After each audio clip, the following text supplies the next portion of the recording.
So good afternoon everybody. It's Neil Waters here, coming to you live from northeast Tasmania somewhere. Not too sure exactly where I am, but I'm out getting my exercise anyway. This podcast is going to be a special one. This is a tribute to a very determined and steadfast man, Sid Slee. This is a special honour from Wendy Slee, his daughter, and his wife, Wendy's mum, the rest of the Slee family,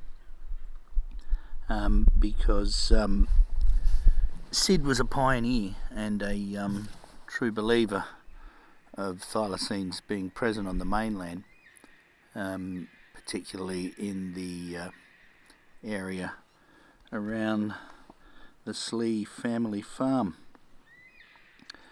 Nannup being particularly well known for having thylacine sightings historically, and it's where we launched our documentary Living the Thylacine Dream back in 2017. So we have a really strong relationship and high regard for Wendy and her family, and Sid's efforts to try and prove the thylacine was there. So the book is called The Haunt of the Marsupial Wolf, compiled by Sid Slee. You can probably hear the black yellowtail cockatoos in the background, which just adds a nice little tone to what I'm doing here. Hopefully the wind stays down. Here's the introduction. This is a reprint, by the way, reprinted in April 2006, some 18 years after it was first printed, I believe. Here we go. It is now 18 years since the first copy of The Haunt of the Marsupial Wolf came off the press. It has certainly created a lot of interest. In certain places, the thylacine is still regarded as extinct, through lack of concrete evidence, and accordingly is still believed to exist only in the overactive imagination of a few people. As I prepared the last edition ready for publishing, I received a phone call from a neighbour who only 15 minutes earlier saw what he firmly believed to be a young thylacine on the Kangaroos road near the Fish Nature Reserve. There had also been 3 sightings of a black animal in the Witcher Range behind Kangaroos.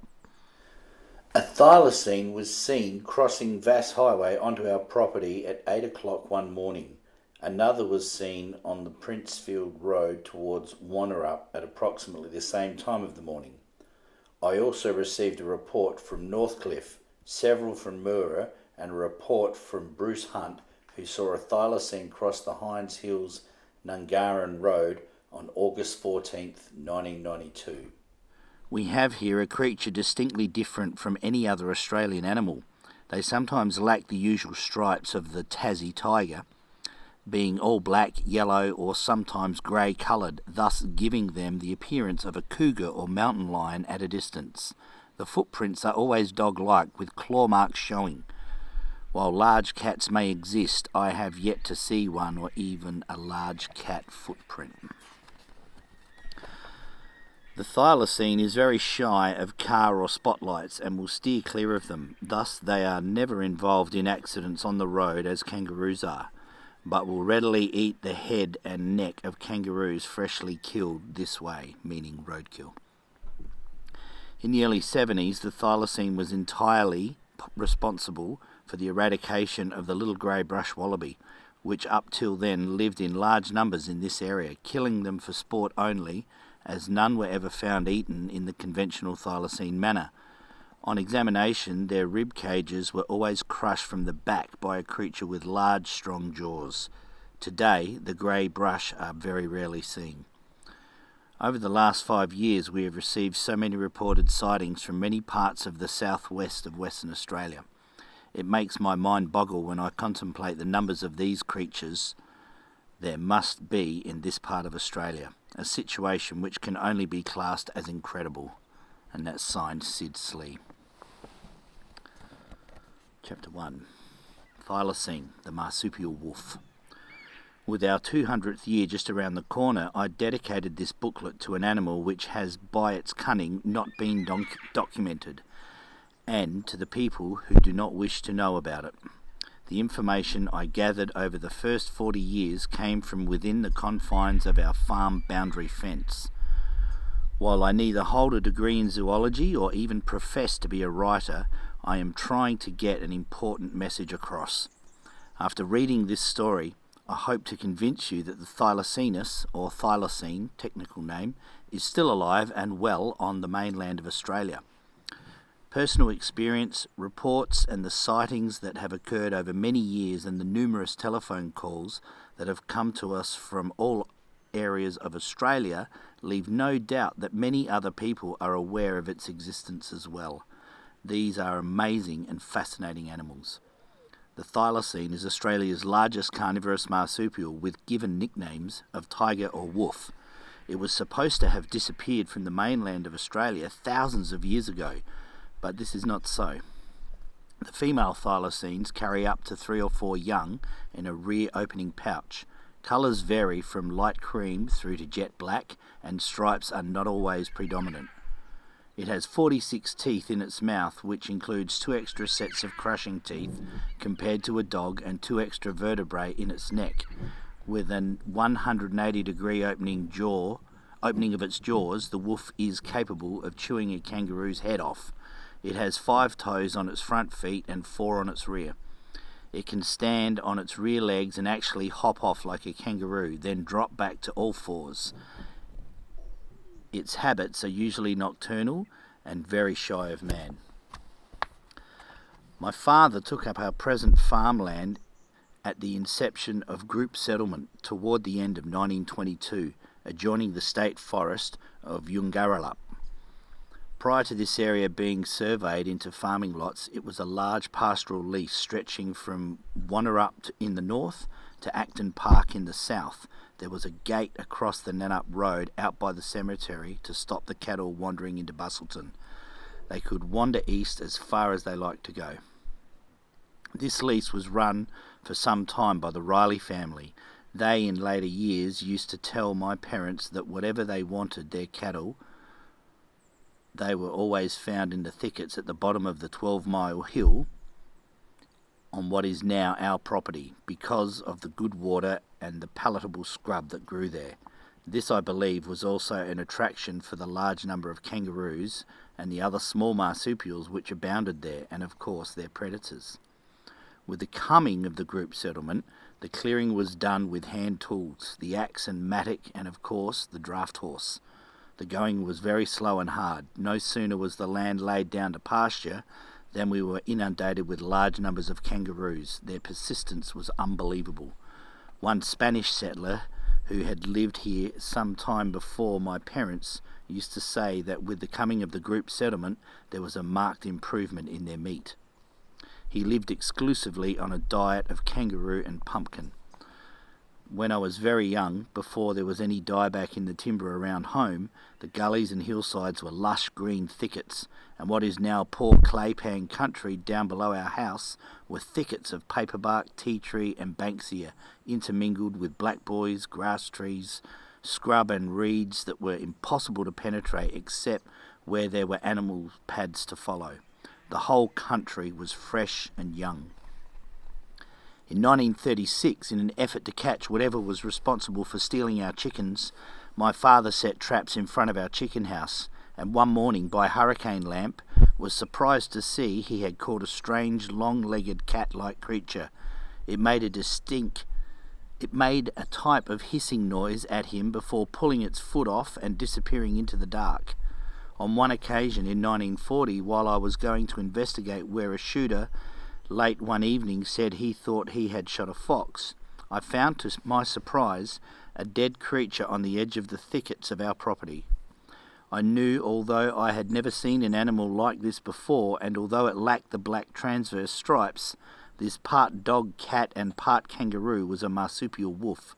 It was longer and thinner than a fox, with light yellow biscuit-coloured hair 1 inch long covering its body, and a stiff, almost hairless tail which was darker in colour. In the years that were to follow, the kangaroo population seemed to steadily increase in numbers, and as we didn't own a rifle and being wartime, they were unobtainable. Next couple of pages, there's some really good historical photos of mutilated kangaroos. There's 1, 2, 3, 4 of them. They've got the typical kill type patterns to them to what we've found in South Australia historically, and also we've found it in Victoria, Western Australia, Queensland, Tasmania, the normal thing. Anyway, back to page 8, where at the top there's another half-eaten kangaroo as well, from the 15th of March 2006. So, where was I? Here we go. I took matters into my own hands and set snares on our fences to reduce their numbers and earn a few bob by selling their skins. In this day and age, it may seem a drastic measure to take, but just prior to this half, the farms in the district were vacant. People had walked off, and just to survive, drastic measures were needed. It was during this period that I saw the Thylacine, or Marsupial Wolf, many times around the 2 thickets that were left in our paddock, when doing the rounds of my snares, usually in the early morning. Often I would see one momentarily turn and disappear when walking along the animal pads in the bush on our property. And I'm pretty certain by animal pads, Sid is insinuating game trails. To my surprise, in 1943, I caught an all-black thylacine in one of my snares. It was large, sleek and shiny, with a few flecks of white hair on its body. I could only assume that these had grown on old scars. Again, there was no mistaking the creature. Unfortunately, there was nothing I could do with the remains, so I just left them in the bush nearby. I believe it was a male, although apart from making jokes about it, no one was interested anyway. Occasionally I would find dead kangaroos around the hills on our farm and used to think some disease had killed them, until one day, on closer examination, I found they had been savagely mauled, although their skin had not been broken. I also believe the marsupial wolf was responsible for scratching sticks and dirt over some of the kangaroo carcasses I used to leave in the bush after removing their skins. In 1972, I found 3 grey brush all savagely mauled on the same night near a waterhole in our paddock. Brush wallabies he's talking about. Since that time, this little marsupial has disappeared from our area, when previously it had always been plentiful, leading me to believe the thylacine was building up in numbers. The 2 thickets in our paddock were the home of the thylacine in the drier parts of the year, as they always retreated into them when I approached. They were half-grown animals usually. The bushes they were living under were the pampas grass type bush, which used to spread up to 20 feet in diameter and grow over 6 feet tall, and when a few of these bushes grew together, they made a perfect hideout, which was impossible to penetrate except for creatures like the tiger snake. If one of these creatures died under one of these bushes, they would never be detected, and with a fire every few years, all trace would be wiped out anyway. This is the reason I feel the remains are never found. And that's underlined. I found in later years this pampas bush always seemed to be associated with this strange creature. Our cattle dogs would never go near these thickets, even to round up cattle. I firmly believe the thylacine made some sort of noise inaudible to the human ear to warn creatures away from their habitat, as quite frequently when I passed these thickets I had a strange feeling of not only being watched, but the hair on the back of my neck used to start playing tricks. It was a most unusual sensation that has never happened to me since, although the marsupial wolf never gave me any cause to be afraid of it. One morning when going around my snares, there was a noise in the bush just ahead, and a large marsupial wolf came out onto the paddock, not 20 feet in front of me. This was the best sighting I have ever had. It looked at me momentarily, then turned and took off like a kangaroo, with its feet about a foot above the ground, as if to gain speed. In doing so, it was so close that it kicked gravel stones over my feet. After about a chain, it started loping down the paddock edge, and as it did so, it looked back at me. As its head turned to the right, its tail moved to the left to keep perfect balance. It was a most amazing sight, as this animal kicks both back pads out together as a rabbit does. I watched it for about 15 chains to the end of the paddock. Chains is a imperial form of measurement, so you'll have to look that up and work out what the metric equivalent is. At a distance, my thoughts were how much it resembled a mountain lion, although in those days there had never been any talk of cougars at quartering or escaped circus animals. Its body was light yellow around its eyes, and lips were a thin strip of dark chocolate. From its ears down its back to its tail was a strip of chocolate-coloured hair with 6 or 7 various length stripes, chocolate colour, over its back leg. I only saw one side. Its tail was dark and appeared to be hairless. Its overall length would have been close to 7 feet. It was tall and thin but muscular, and I could only assume by its size that it was a male. Being confronted by such an animal momentarily, the last thing I thought of was its sex. Their existence is justified by the footprints we find from time to time in our area, although the actual sightings now are rarely reported to me. Also by our dogs scratching on our back door to be let into the house at night. Our dogs, being farm dogs, never come into the house as a rule. Another indication of these animals being in the vicinity is the movement of kangaroos from one area to another. Nothing will shift a large number of kangaroos from their natural habitat to another quicker and keep them away than the presence of a marsupial wolf in the area. Our cattle are usually very quiet, but when this animal is in the area, they will mill around into a tight mob and under extreme conditions stampede through fences. We believe the Thylacine was responsible for killing 2 12-month-old steers in August 1982. We found them in a corner of a drain and a 6-wire fence. Each animal was halfway through the fence. One was under the bottom wire and one was in the bottom wire between the same 2 fence posts. I would have been battling to get them in such position with the aid of a tractor at the bottom wire, as the bottom wire was less than 6 inches off the ground. The strange thing was there were 50 young poddies in the same paddock, but these 2 older ones were the only ones that would panic and run. We also had 7 9-month-old heifers killed over a fortnight period in a paddock next to our house during the Second World War. There have been other cases of young animals found dead, forced into branches of fallen trees in the early days. All these events would have been forgotten had it not been for me knowing of the presence of the Thylacine. Had we been running sheep over the last 60 years, our losses financially would have been astronomical from this animal. 2 of my neighbours have found large sheep dead with their head and neck partially eaten quite recently. In 1980, we used to see one of these creatures on the tree line 100 yards above our house every evening at dusk. We would go into their house where my wife was preparing tea. The prevailing winds would be blowing toward the animal. Within a short time, the dogs would start barking, and we knew by the way they were carrying on the Thylacine was just outside the garden fence. On opening the front door, the dogs would dart between our legs and start barking from within the house. They were terrified and were behaving out of character, as they normally did not come inside the house. Had a small infant been left in a tent in our yard, its life would have been in grave danger. Yes, there is another animal on the mainland of Australia besides the dingo capable of carrying off a baby. On one occasion we shot a kangaroo to use as bait to catch this creature, but owing to the lateness of the evening we left it in the car trailer right outside my bedroom window.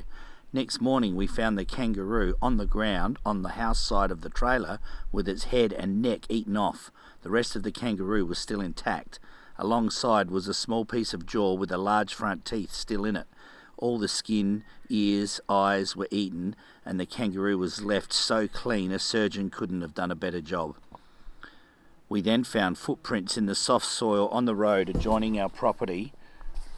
There were the large footprints we measured 4 feet 8 inches from the first to the 4th print.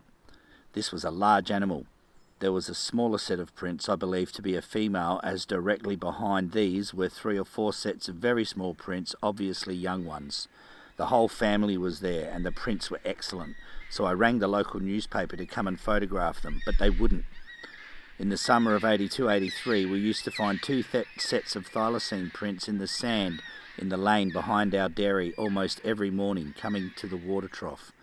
The footprints were very plain. The largest set had a stride of 16 inches. This set us back on our heels. And for a while, my family would not venture out after dark. One morning, early, my daughter's horse was backed up in the corner of the yard, snorting very loudly and very disturbed. It was just light enough to see her from the house. The horse was not harmed, but later we found the footprints as usual. We tried to find someone with the right camera to set it up in the lane, but were unable to find anyone with the right equipment at the time. It was at this time that we met Kevin Cameron, a very eminent bushman and tracker, with his two Gila Bull Terrier cross dogs, Sam and Lobo. Kevin's dogs had bailed up a thylacine some time earlier. It stood on its back legs like some prehistoric creature and made a coughing noise before breaking away as it saw Kevin approach. He described it as having several stripes, a big head and a long straight tail. Following page has got a picture of a cage trap that was set by Sid, and then there's a sign on a tree which is very sad and reminiscent of what's happening now, I suppose, because it says poison wild dog baits laid. So this is our government, even way back in the 80s, 90s, dropping poison baits everywhere to kill the so-called wild dogs running around everywhere. Anyway, in recent times, Kevin was responsible for photographing a thylacine and is to be congratulated in doing so. Within a short time of arriving at our property on his first visit, he had plaster casts of numerous different thylacine footprints, all within close proximity to home, and had detected the usual animal smell associated with it. On showing this evidence to one government department, we were informed that we had deformed dogs in our area. Sounds about right. Tom Spence of the South Perth Zoo congratulated Kevin on the quality of the prints and said the only other animal with similar prints was the cheetah. I would like to take this opportunity to thank Kevin Cameron for the effort and help he gave us over this period. His knowledge of the bush made him a pleasure to work with. I've heard the Marsupial Wolf call in the bush behind our house on several occasions, a soft twin-syllable call, exactly the same call I heard on a documentary The Big Country ran on the Tasmanian tiger on TV a number of years ago. There is a gentleman who lives out towards Nannup who has heard the call and can mimic it very well. Apart from the hissing noise, the one made when Dad caught it in a trap years ago, there is the spine-chilling scream made possibly at mating time. This makes your blood run cold when heard at close distance at night. This scream has been heard by a few people in this district. One such incident was the family who lived in an old farmhouse which I owned 3 miles down the road, and the people who lived next door. On investigating next day, we found the telltale footprints in their vegetable garden. Later, when I went to examine a hay crop on this property, I disturbed a thylacine in a small patch of docks where it appeared to be watching the neighbour's turkeys 10 chains away. It ran towards the turkeys for about 2 chains. Then, in a flash, it just disappeared into the hay crop again. It was dark biscuit on its back. I did not pursue it because of its size. I believe the steely blue eyes we see from time to time in our spotlights are from the black thylacine, and the amber eyes are from the predominantly yellow or yellow and chocolate ones. They are set wider apart than a dog or fox and always move off very quickly when spotted. Around 1950 to 53, we had dingoes in our area, and although the rabbit era, I lost track of the marsupial wolf. All through the rabbit era, I lost track of the marsupial wolf, although I used to find occasionally large rabbits with their heads eaten off. I have since wondered if the thylacine was responsible. Of course, I was at an age when I spent most of my spare time around town, 16 kilometres away, instead of wandering around the bush. I again spotted a thylacine one evening in 1965 when going to our rainwater tank. It was standing watching me with its nose to the ground. I ran into the house to get my family, but on returning it had vanished. We occasionally find kangaroos with their heads eaten off, although I am sure they do not live on this diet exclusively. Kevin, on one of his trips, found where a thylacine was living in a thicket which was crossed by a well-used kangaroo pad. His dogs, disturbed by a thylacine there, eating a freshly killed kangaroo in daylight. He brought the headless kangaroo back and kept it in the freezer for several weeks, trying to get someone to analyse the saliva and hair samples found at this spot, but again, no one was interested. The kangaroo was later skinned and found to have teeth and claw marks all down its spine. Kevin fed it to his dogs. On returning weeks later, Kevin's dogs bailed up a female thylacine on a log in the same area.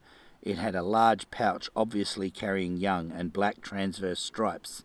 It had a long neck as it kept lunging out at the dog before escaping unharmed. Because of its condition, Kevin would not let the dogs pursue it any further. The kangaroo's remains found in this area had been killed weeks apart. 4 of the GWN news team came out and investigated first-hand the area and saw the fresh footprints and a five-toed creature in a creek bed. And that's pertinent because thylacines are known to have 5 toes on the front feet that often, but not always, touch ground when they leave a footprint. In Kevin's next visit early one morning, he saw what he and his friend believed to be the same female sitting on a kangaroo eating its head off on a roadside. The kangaroo had been killed by a passing motorist the night before. A reporter from the Western Australian paper, Alex Harris, and a cameraman came and stayed, and we took them out to an area and found fresh footprints for them. Another time, Kevin and my son Ian found where a thylacine had been doggedly following a herd of feral pigs, obviously after the young ones. It was here where a piece of a puzzle fell into place for me.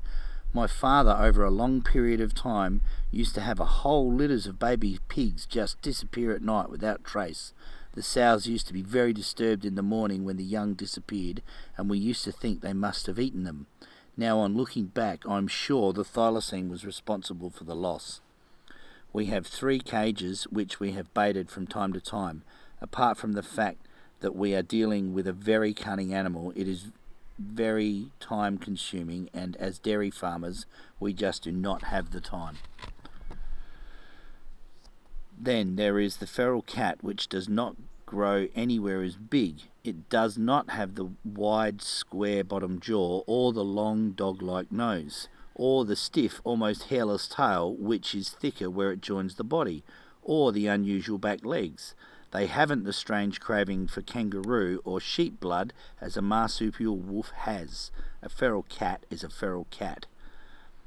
As time goes on, I hear of more and more sightings, not only in this district or the southwest, but in other parts of Australia as well. It makes me realise just how remarkable this creature is, not to be documented in 200 years.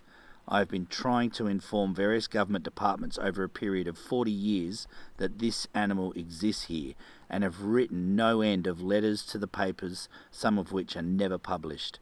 The marsupial wolf is here in this district, and in fact is increasing in numbers, but because of their nocturnal lifestyle are rarely seen. The information given to us by people who have seen this creature would alone convince anyone that the thylacine exists here, but I have found the departments concerned very disappointing.